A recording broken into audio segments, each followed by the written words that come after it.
And we're back on the build phase, and on today's episode I'm going to talk about some spoiler cards that were just reviewed. I'm going to start by talking about the cards, and then I have some opinions that are not about the cards that I'll do at the end of this. So these cards were spoiled on the Watch It Played YouTube channel. If you fast forward to about the 9-minute 30-second mark, like here I'm at 9:44, but if you fast forward to about the 9-minute 30-second mark, you can see the cards. I guess I should have started off by saying, not at my usual setup. I'm actually on a job site, so I don't have the ability to record with my regular rig.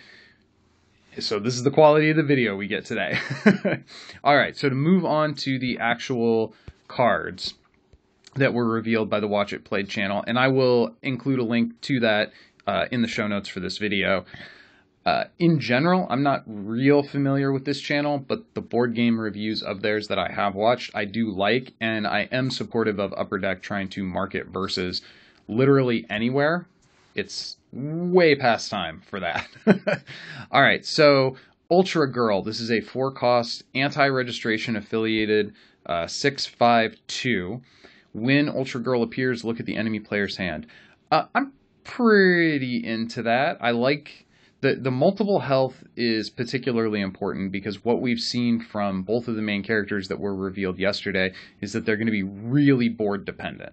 Like, very, very board dependent, both in terms of getting their level up, but also with regard to what they want to do at the end of the game. And if they can't keep a board, these guys can't hang. That's just all there is to it. Even if they can keep a board, we might be looking at some kitchen table MCs, but I'm really excited to give both Captain America and Iron Man a try. And 6 attack on turn 4 feels pretty good. 5 on the defense feels solid. I like that she can fly. I love that she lets you look at your opponent's hand. That's always been a power that I'm a big fan of. Do we need to talk about cards that really benefit? Like, there's a lot of cards that let you name something. This is a free way to get a peek at your opponent's hand before you play one of those name something cards. And that could potentially... that could be a thing. I don't know. All right, moving on to We're Superheroes. This is any combat plot twist, so you can use it on the attack and the defense. Choose an enemy character in the combat to get -1 this combat, and an additional -1 for each superpower it has. I mean, a card that, like, you won't like her when she's angry has seen a ton of play, and it puts 2 +1 counters on a defender. Chest Burst. While Aliens as a team isn't the strongest, that plot twist, in any format where you see Aliens, you see that plot twist. So this is like a You Won't Like Her When She's Angry, or like a Chest Burst. It has a little more versatility in that it's not limited to being on the defense or limited to a melee combat. You can use it in any kind of combat, both coming and going. So that's really positive. And it has the upside. Now, if you play this for just a -1, I think that sucks. I do not like putting plot twists in my deck that only have that limited, like the limited interaction of -1, -1, +1, +1. I generally don't play those. There are, of course, corner cases. Like this would be good in a rogue deck, for instance. I mean, it is Team Stamp Pro registration, so I don't know if we're going to see that kind of rogue deck. But that's what I'm saying. There are situations where plot twists that only change stats by 1 are totally playable. Is this going to be included in your deck for those situations? I don't think so. No, never. You're going to include this in your deck if you think you're going into a meta that actually has a bunch of characters that have superpowers that they want to use, and you want to be able to punish your opponent for packing those superpowers. So this is going to be a very meta-dependent card, and something like Sealed, then it's even dicier. I mean, you play what you're given, but what is your opponent playing? How many superpowers are there? I feel like the attacking character needs to have at least 1 superpower for this to be worth it to play. And if they have more than that, that's great. There's gravy there. So I think this is a playable card. In its worst cases, in like the troughs of where you would use this, it's pretty forgettable.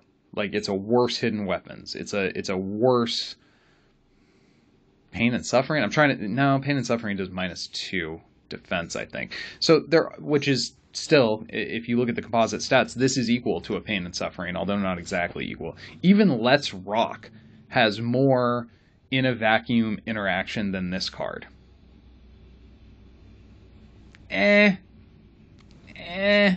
But in the right meta, where you expect to see a whole bunch of superpowers, this could be a fantastic card. I mean, this could be -4. This could be a latent mutation without having to pay the blue. This could be kind of the same thing as a Might Makes Right without having to pay the green. This could be a Femme Fatality without having to have the board control, although that might be getting a little bit up there. Although there are some characters that have lots of superpowers. So I bet on average you're going to get -2. Like, you're going to get the one that you're promised, and then you're going to have one superpower on the character. Again, because we don't know what the rest of these boxes are, and these cards are definitely going to be featured in a meta that is reliant on playing these teams, because I don't remember what it's called, but the next meta after Deep 6 requires you to have a main character of either pro or anti-registration. So if those teams have a lot of superpowers, if we see a bunch of characters on these teams that are like the 2 7-drops we saw yesterday, this card has nothing to do. There's no superpowers. I don't think that's what we're going to get, is a ton of cards that don't have any superpowers. That would make this a very frustrating card to have in this box if that's the case. But I think this is probably, in most cases, going to end up being a You Won't Like Her When She's Angry or a Chest Burst. And those cards are both playable, so this is probably playable. Lastly, we have SpiderMan. He is a 5-cost 8/6/1. That feels like a pretty good stat block, right? And this is Iron Spider Suit, so he has a superpower. Here we go. This is, I think, our first character we've seen that's not an MC. Can this work on non-MCs? Yeah, so this could target the main characters, so that makes it just slightly better than I thought it was. Spider-Man supporting character, he gets flight range and +5 attack. So for red, he could be coming in at 13 on 5. That seems pretty good, right? Like, that's going to stun a lot of things. That feels strong. I don't like the 1 health. That's troubling to me. The 1 health for sure is troubling. But I think it's a playable card. So altogether, I think all 3 of these revealed cards are pretty cool.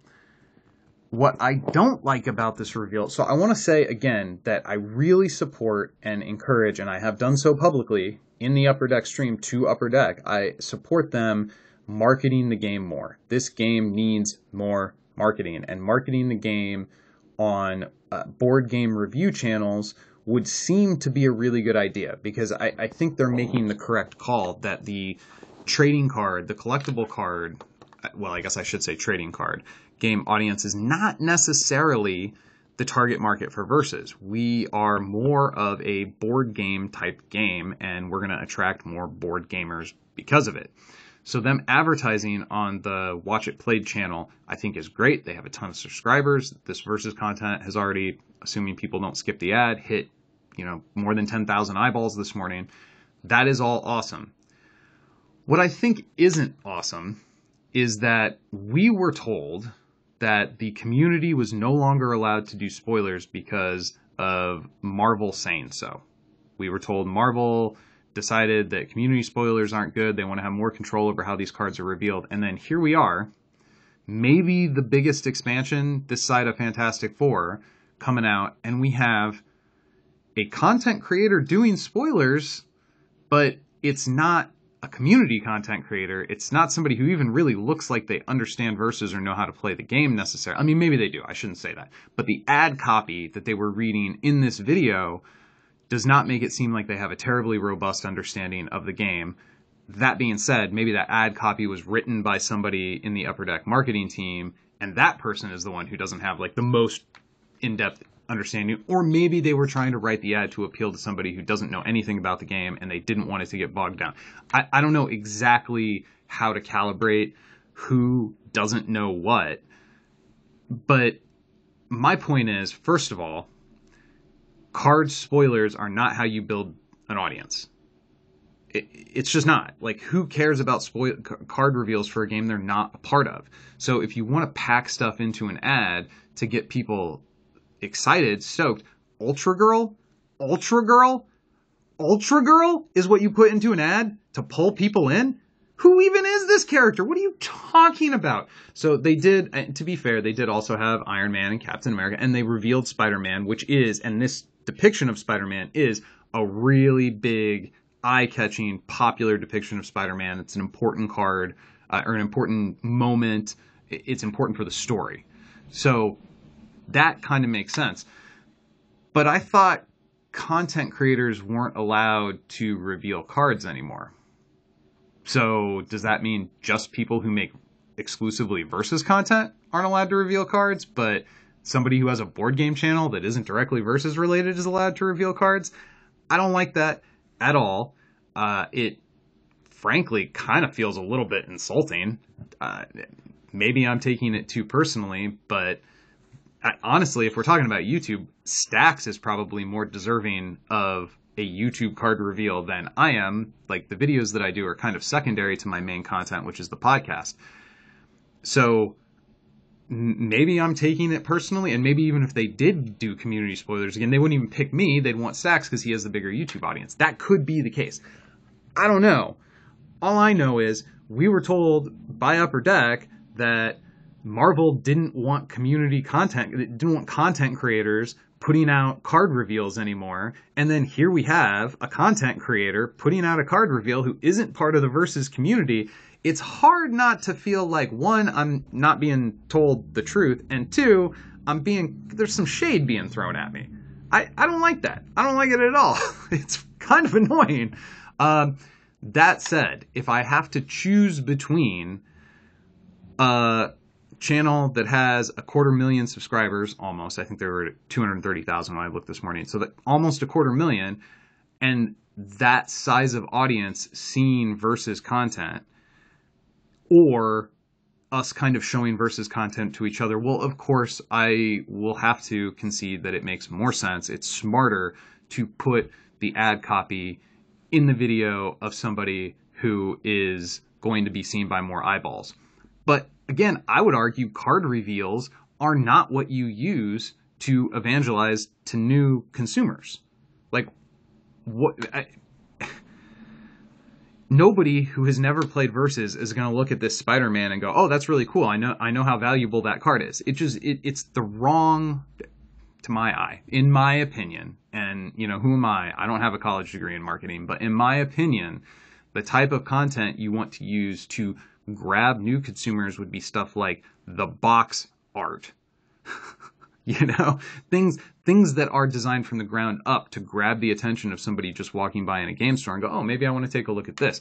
That would be better for that avenue. The Captain America and the Iron Man that were already revealed, I think those are totally fine to do. It really just, what sticks in my craw about this is you're going to reveal the cards on the channel of some people who don't really know what the cards are. They don't really know what they're revealing. So that's really disappointing to me. I suppose if I look at the positive side of it, if I'm trying to look at all the different angles, it does seem like this would indicate that Upper Deck is willing and able to put Versus content onto channels that are not the Upper Deck blog, not the official Upper Deck streams of information. So if something's changed and they are once again allowed to do that, or if they've always been allowed to do it and it just wasn't true that Marvel said they weren't allowed to do it, good, cool. I look forward to seeing the next card reveal on C-Stack's channel. Throw one to Kieran Cook. Let's go. Let's do it. Go win some games.